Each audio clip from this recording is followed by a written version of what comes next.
جو ساتھی سنتوں سے فارغ ہو چکے ہیں وہ آ کر یہ سب کو مکمل کریں۔ الحمدللہ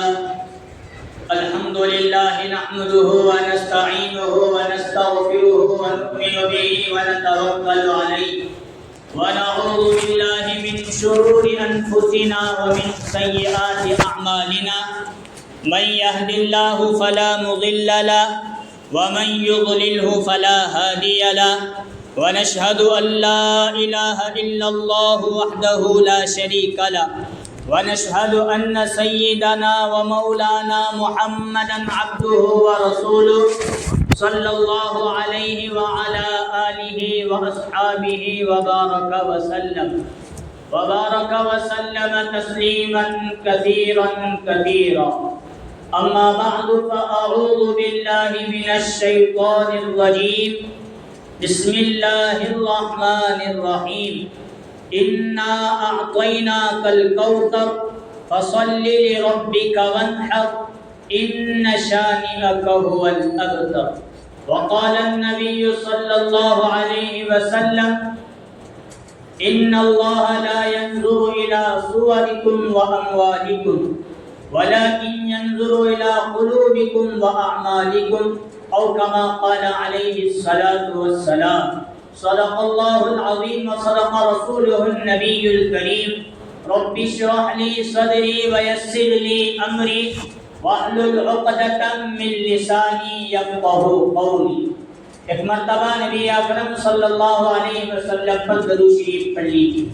اللهم صل على محمد وعلى آل محمد كما صليت على إبراهيم وعلى آل إبراهيم إنك حميد مجيد اللهم بارك على محمد وعلى آل محمد كما باركت على إبراهيم وعلى آل إبراهيم إنك حميد مجيد لبيك اللهم لبيك لبيك لا شريك لك لبيك إن الحمد والنعمة لك والملك لا شريك لك الله أكبر الله أكبر لا إله إلا الله والله أكبر الله أكبر ولله الحمد۔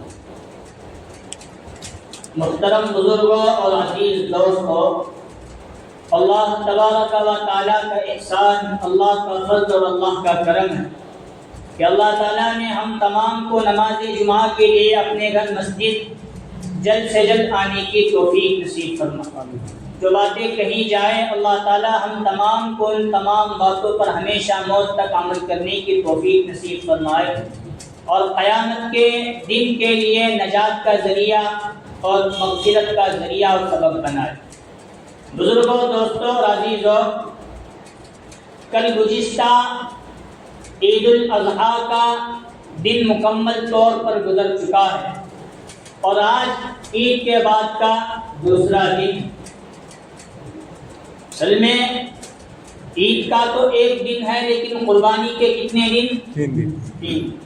10 جو کل گزرا وہ اور آج کا اور کل شنیچر غروب سے پہلے تک یہ 3 دن خاص طور پر قربانی کے۔ عید کا تو فقط ایک دن لیکن قربانی میں سہولت اللہ نے رکھی، 3 دن تک اس کی مہلت اور اس کا وقت متعین کیا۔ اور اسی طرح حجاج اکرام کو ہم نے دیکھا وہ حج کے جانے کے لیے تیاری بہت پہلے ہی شروع کر لیتے ہیں۔ رمضان کے گزر ہوں تو قرآن مجید میں اللہ نے فرمایا الحج اشہر معلومات، حج متعین اور مخصوص مہینوں کا نام۔ اب وہ مخصوص مہینے کیا؟ شوال، عید الفطر کا دن یعنی رمضان کے روزوں کے گزرنے کے بعد جو عید ہم مناتے ہیں عید الفطر، اس عید سے اس پہلی تاریخ سے لے کر اب حج کے ایام، حج کے مہینے شروع ہیں۔ شوال کا پورا مہینہ، شوال کے بعد کون سا مہینہ آتا ہے؟ جی ذی قعدہ پورا مہینہ اور ذی الحجہ کے شروع کے چند دن۔ مہینے تو متعین یہ 3 مہینے اللہ نے کیے لیکن تیاری کے مہینے ہیں اصل میں شروع سے۔ اور جو حج کے دن ہیں مخصوص 5 دنوں کے اندر حج مکمل ہو جاتا ہے۔ 8ویں ذی الحجہ، 9ویں جسے عرفہ کہتے ہیں، 10ویں ذی الحجہ، 11 اور صحیح، یہ 5 دن، قربانی کے 3 دن اور حج کے 5 دن۔ لیکن ان کی تیاری کے لیے بہت پہلے حکم ہمیں دیا جاتا ہے۔ حضرت ابراہیم علیہ السلام کے جتنے بھی واقعات میں نے بیان کیے یا دیگر علماء اکرام جمعہ کے عنوان سے جمعہ کا منبر و محراب سنبھال کر کے بیان کر رہے ہیں یا کرتے رہے، ہمارے اکابرین نے قرآن مجید کے آیات و احادیث کو سامنے رکھ کر حضرت ابراہیم کے واقعات قربانی کے دن آنے سے پہلے بیان کیے۔ یہ بیان کرنے کا مقصد وقت گزاری نہیں یا ہمارے پاس کوئی عنوان نہیں، اس لیے نہیں، کوئی کام کے آنے سے پہلے اس کی تیاری میں لگ جانا یا عقل مندی کی دلیل۔ کچھ بھی نہ حضرت ابراہیم کی سیرت و صورت بیان کی جائے اور سیدھا عید کے دن ہمیں یہ بیان کیا بتایا جائے کہ آج ہمیں قربانی کرنا، کس طرح کرنا، اس کے پیچھے کا پس منظر کیا ہے، اس کا بیک گراؤنڈ کیا ہے، کیسے قربانی کا واقعہ پیش آیا، کیا کچھ ہوا ہے اور کیا کچھ قربانی حضرت ابراہیم نے دی، اس کے عوض میں ہمیں بکرا اور جانور ذبح کرنے اللہ کے راستے میں حکم دیا گیا ہے۔ یہ سب باتیں اس لیے بیان کی گئی تھی تاکہ ہم لوگ اپنی قربانی کو صحیح معنی میں صحیح طریقے سے اللہ کے رسول صلی اللہ علیہ وسلم کے بتائے ہوئے طریقے پر کرنے والے بن جائیں۔ الحمدللہ ثم الحمدللہ، بہت سارے لوگوں نے سنا، اس پر عمل بھی کیا۔ اللہ تعالیٰ قبول فرمائے ہماری تمام قربانیوں کو، اخلاص نصیب فرمائے۔ جتنے حجاج اکرام تشریف لے جا چکے ہیں حج کے لیے، ان کی جان کی، مال کی، عزت کی، آبرو کی حفاظت بھی فرمائے اور ان کے حج کو قبول فرما کر ہم تمام اور پوری امت مسلمہ کو اپنے گھر کی زیارت کے لیے عمرے اور حج کے تعلق سے توفیق نصیب فرمائے۔ نبی صلی اللہ علیہ وسلم کی مسجد میں نماز پڑھنے اور روضہ رسول کی جالیوں کو پکڑ کر صلاۃ و سلام کا نذرانہ پیش کرنے کی توفیق نصیب فرمائے۔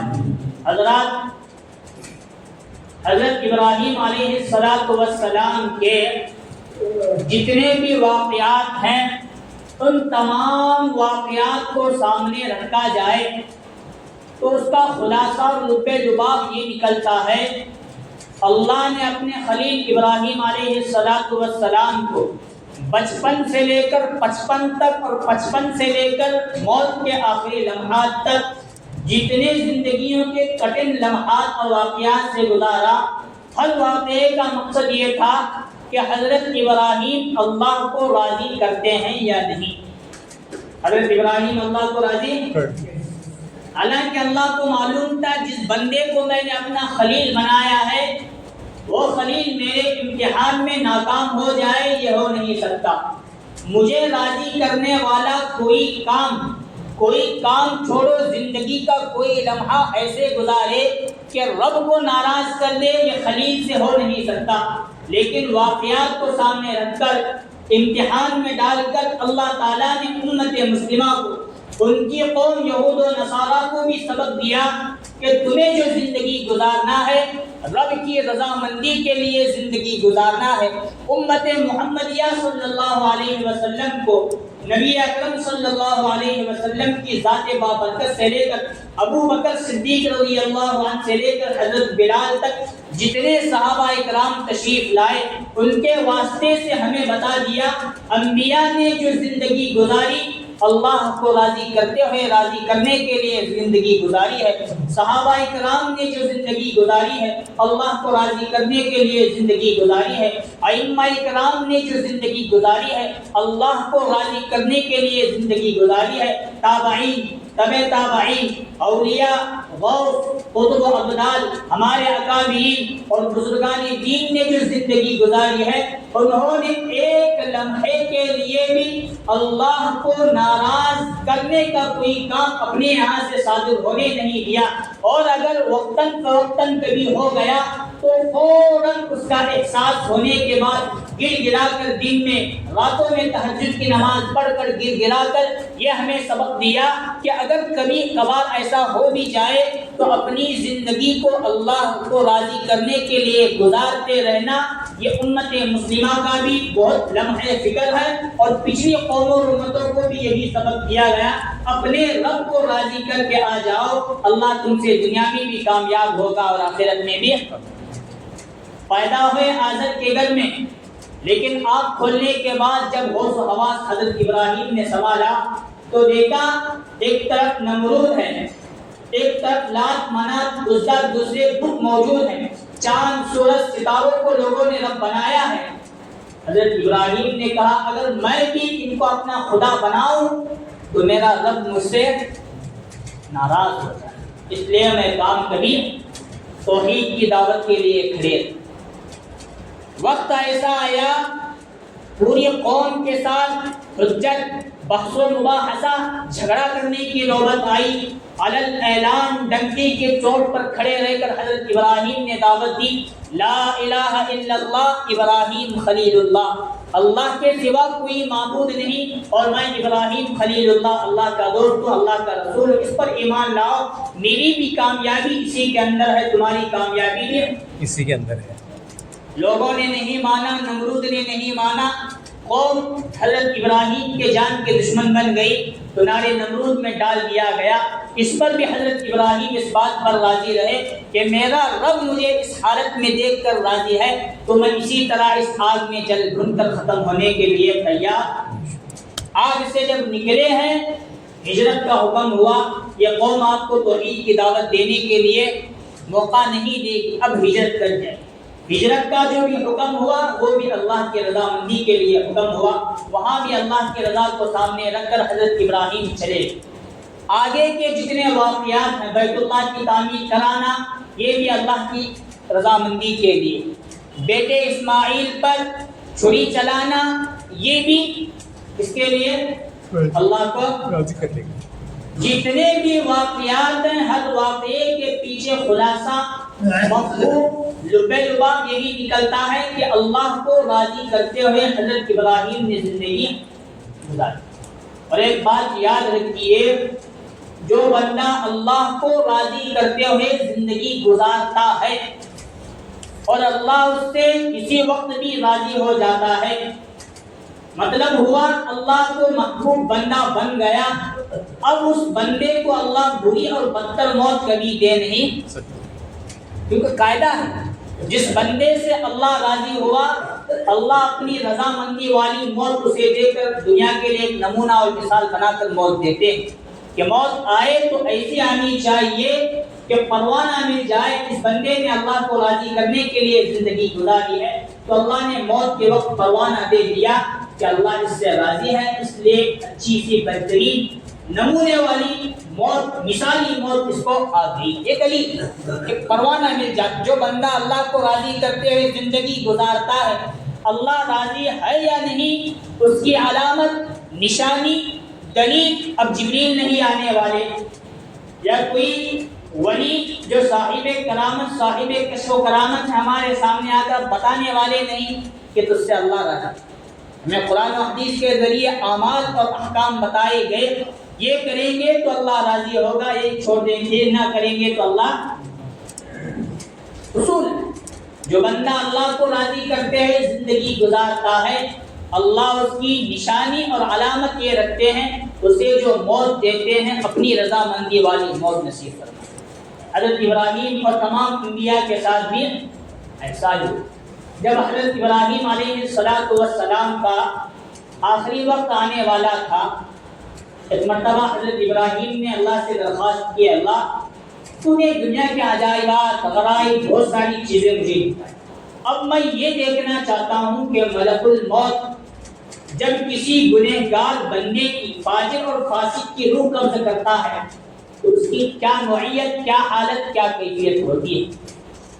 اور میں یہ بھی دیکھنا چاہتا ہوں کسی نیک پرہیزگار متقی بندے کی ملک الموت حضرت اسرائیل علیہ السلام روح قبض کرتے ہیں تو ان کی کیفیت تب کیا ہوگی, تاکہ میں پہچان کس بندے کی موت کس حالت میں آتی ہے تو تم راضی ہونے کی دلیل اللہ نے حضرت اسرائیل علیہ السلام کو بھیج دیا، جاؤ ابراہیم کی اس خواہش کو پوری کرو۔ اب روایتیں آگے پیچھے ہیں اور ضعیف ترین روایات اس طرح کی ہیں۔ تو ملک الموت کیا نام فرشتے کا؟ حضرت جبریل، اسرائیل آنے کے بعد حضرت ابراہیم علیہ السلام نے درخواست ظاہر کی، میں چاہتا ہوں نیک بندوں کی روح اور برے بندوں کی روح تم کیسے قبض کرتے ہو، نکالتے ہو، مجھے وہ تاکہ دلیل مل جائے مجھے بھی۔ فلاں بندے کی موت آئے تو یہ بندہ جنت، فلاں بندے کی بری موت آئے تو یہ۔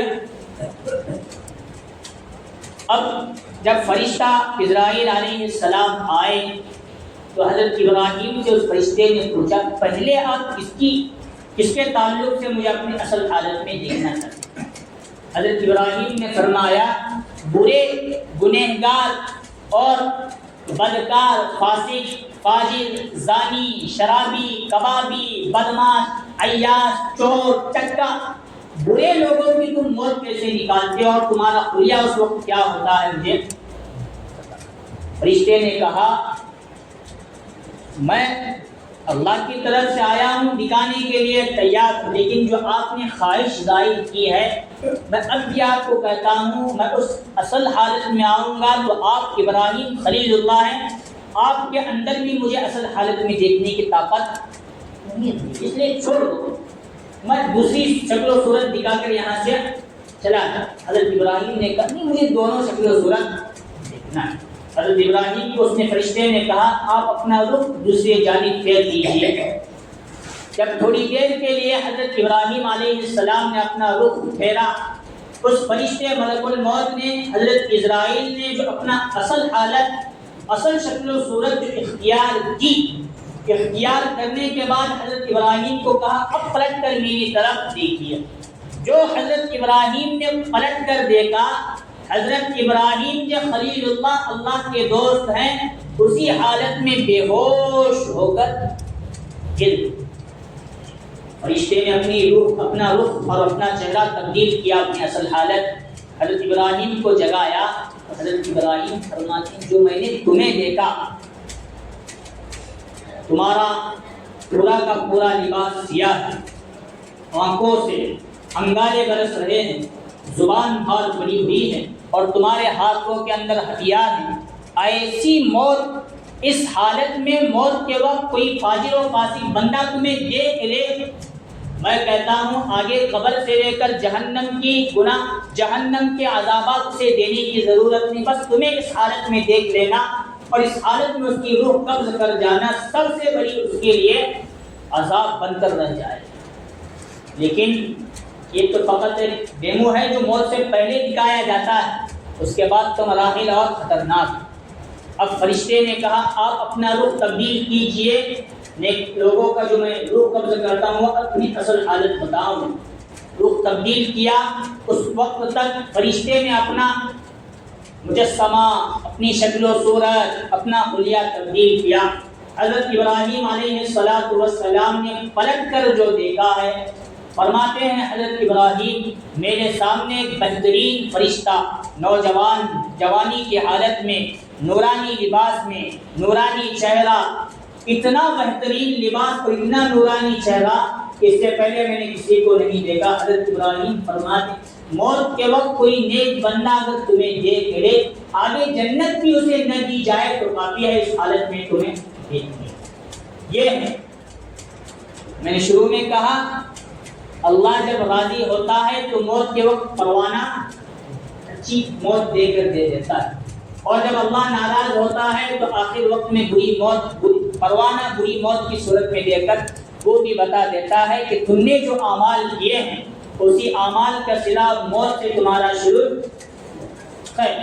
میں نے کہا حضرت ابراہیم علیہ السلام نے اور تمام انبیاء نے، صحابہ نے، تابعین، تبع تابعین، اولیاء اکرام نے، غوث قطب ابدال نے جو زندگی گزاری ہے اللہ کو راضی کرتے ہوئے زندگی گزاری۔ ہمیں بھی حضرت ابراہیم کے تمام واقعات سبق دیتے ہیں کہ اپنی زندگی کا رخ تبدیل کر کے اللہ کو راضی کرتے ہوئے زندگی ہمیں گزارنا ہے۔ حضرت ابراہیم علیہ السلام کے آخری ایام اور آخری دن شروع تھے۔ 175 غالباً روایتیں ضعیف ہیں، کسی میں 120، کسی میں 175، اس طرح کے اقوال آئے ہیں۔ 175 سال کی عمر حضرت ابراہیم علیہ السلام کی تھی۔ ملک الموت بغیر بتائے حضرت ابراہیم کے پاس روح قبض کرنے کے لیے آ گئے۔ حضرت ابراہیم علیہ السلام نے فرمایا مجھے معلوم ہے میں ابراہیم خلیل اللہ ہوں۔ انبیاء کے لیے موت کا اصول اور قاعدہ الگ ہے اور لوگوں کے لیے موت کا اصول اور قاعدہ، اوروں کے پاس فرشتہ بغیر بلائے اور بغیر پرمیشن اور اجازت کے چلا جاتا ہے، لے کر آ جاتا ہے، لیکن انبیاء کے پاس آنا ہے تو پہلے ہماری روح قبض کرنے سے پہلے ہماری اجازت لینا پڑتا ہے۔ تم اجازت لیے بغیر ابراہیم خلیل اللہ کے پاس آئے اور فرشتے نے حکم دیا، میں خود اپنی طرف سے نہیں آیا، اللہ نے مجھے بھیجا ہے ابراہیم خلیل اللہ کی روح قبض کرنے کا۔ تو حضرت ابراہیم نے فرمایا کیا ایک خلیل دوسرے خلیل کو موت دینا پسند کرے گا؟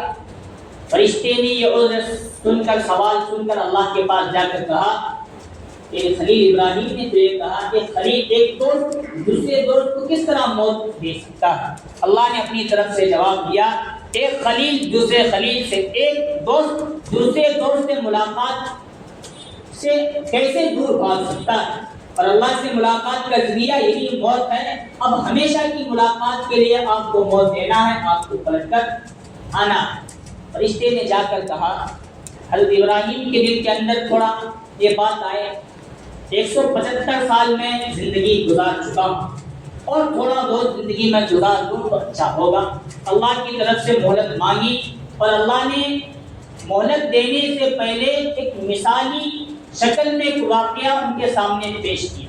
حضرت ابراہیم آخری دنوں میں، آخری وقت میں اب زیادہ تر جو کام کیا کرتے تھے نیک کام، دیگر بہت سارے توحید، دعوت، جتنے کام تھے وہ کرتے تھے، لیکن مہمانوں کا اعزاز و اکرام کرنا، مہمانوں کی مہمان نوازی کرنا آخری وقت میں حضرت ابراہیم نے اسے اپنا شیوا بنا لیا۔ ان کے یہاں کوئی بندہ گاؤں میں آئے اور حضرت ابراہیم کے دسترخوان سے بھوکا چلا جائے، گاؤں سے بھوکا چلا جائے، ایسا ہو نہیں۔ لنگر کھول انہوں نے رکھا تھا، آتے تھے لوگ، کھاتے تھے اور چلے جاتے۔ حضرت ابراہیم علیہ السلام ایک مرتبہ مسافروں کو کھانا کھلا رہے تھے تو ایک معذور اور بوڑھے شخص کو دیکھا جس کی عمر 180 سال ہو گئی۔ وہ اونٹ پر بیٹھا ہے اور اونٹ چلا کر اسے مہمان نوازی کے لیے لایا اور تھوڑی دیر آ کر وہ اونٹ ان کے سامنے رکا تو اس بوڑھے شخص کی حالت حضرت ابراہیم یہ دیکھ رہے تھے کہ اسے بذات خود اس اونٹ سے نیچے اترنے کی طاقت نہیں۔ ایک شخص کو حضرت ابراہیم نے اپنے خادم کو بھیجا، اس بوڑھے شخص کو اونٹ سے اتارو اور پیدل میرے پاس یہاں دسترخوان پر لے آؤ۔ اس خادم نے بڑی کوشش کے بعد اسے اپنے گود میں اٹھا کر نیچے رکھا، جو رکھا ہے تو اب چلنے کی طاقت نہیں، بوڑھے کے اندر اٹھنے کی طاقت نہیں، بیٹھے ہیں تو کھڑے رہنے کی طاقت نہیں، کھڑے ہیں تو 2 قدم چلنے کی طاقت، اور مہمانوں کو اور خادموں کو بھیج کر اپنے دسترخوان پر جو حضرت ابراہیم نے بلایا، پلیٹ اور کھانا رکھا گیا، وہ بوڑھا بندہ کھانے کا لقمہ بنا رہا ہے تو ہاتھ حرکت کر رہا ہے، پورا جسم جنبش اور حرکت کر رہا ہے۔ لقمہ بنا کر جو منہ کی طرف لیتے ہیں تو ہوا ایک لقمہ کان کی طرف چلا جا رہا ہے، دوسرا لیتے ہیں تو دوسرے کان کی طرف لیتے ہیں تو کان اور ناک اور منہ کی طرف چلا جا رہا ہے، سیدھا منہ کے اندر لقمہ بنا کر ڈالا نہیں جا۔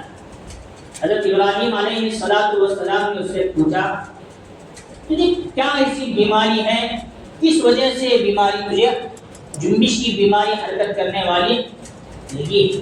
اس شخص نے کہا میں اتنا بوڑھا ہو گیا ہوں، بڑھاپے کی وجہ سے میرا جسم میرے قبضے میں اب اس لیے بیماری لگ گئی، حرکت ہاتھ کو حرکت کر رہے ہیں، کسی کام کا میں نہیں رہا۔ ابراہیم نے پلٹ کر سوال کیا کہ یہ عمر کیا ہے؟ اس نے جواب دیا میری عمر آپ سے 5 سال، آپ کی 175 ہے تو میری 180۔ ابراہیم سمجھے جب میں بھی 180 سال کا ہو جاؤں گا، یا بھی 1-2 سال کے بعد اور زیادہ بوڑھا ہو جاؤں گا تو میری حالت ایسی۔ کھڑے کھڑے انہوں نے اللہ سے دعا کی، اللہ ایسے بڑھاپے سے بہتر ہے کہ مجھے موت آ جائے اور میں تیری آ کر ملاقات۔ اسی وقت اس فرشتے نے اپنی اصلی حالت تبدیل کر کے حضرت ابراہیم کو یہاں سے دنیا سے لے کر لمحہ بلمحہ حضرت ابراہیم دنیا میں تھے اور دنیا سے پردہ فرما بھی۔ حضرت ابراہیم نے جو پوری زندگی گزاری اللہ کو راضی کرنے کے لیے زندگی گزاری، آخری لمحات بھی جو گزارے ہیں اللہ ہی کو راضی کرنے کے لیے زندگی حضرت ابراہیم نے۔ سبق ہمیں یہی ملتا ہے، نبی اکرم صلی اللہ علیہ وسلم کے ذریعے، حضرت ابراہیم کے ذریعے، حضرت موسیٰ، عیسیٰ، آدم، جتنے بھی انبیاء گزرے ہیں علیہم الصلاۃ والسلام، انہوں نے ہمیں سبق یہی دیا۔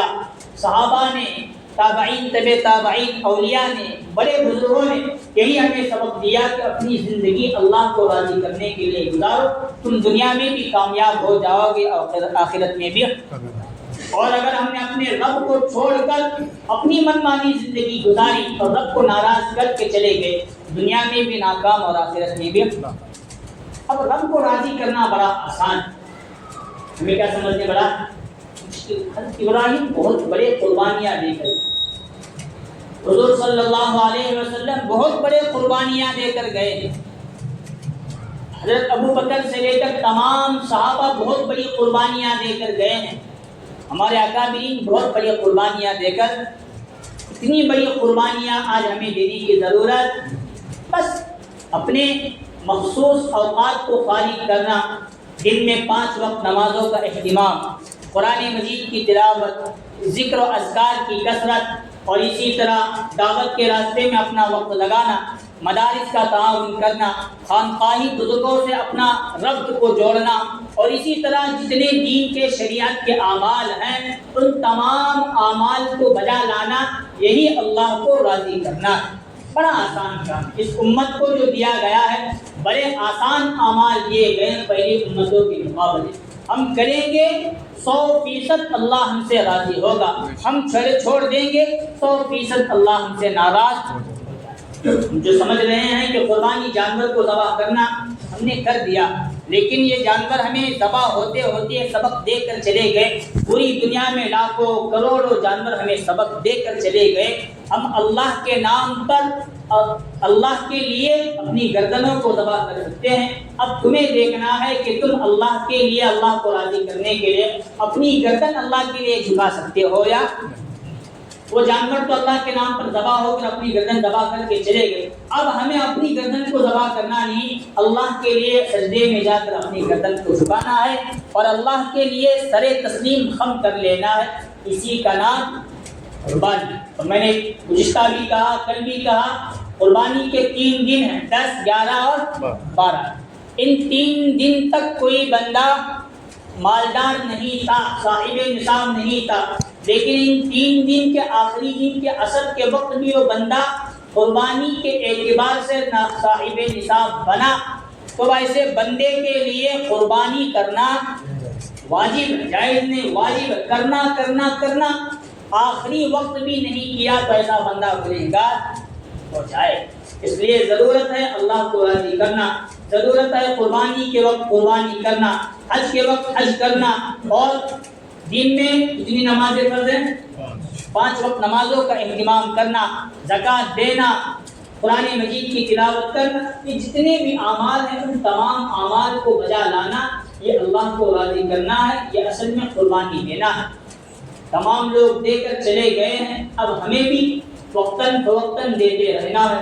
اللہ تعالیٰ سے دعا ہے اللہ تعالیٰ ہم تمام کو ان کہی ہوئی باتوں پر عمل کرنے کی توفیق نصیب فرمائے۔ حضرت ابراہیم نبی اکرم صلی اللہ علیہ وسلم کے واقعات سے قربانی کا جو سبق ہمیں ملا ہے، اللہ اس قربانی کے واقعے سے صحیح معنی میں سبق لے کر عمل کرنے کی توفیق نصیب فرمائے۔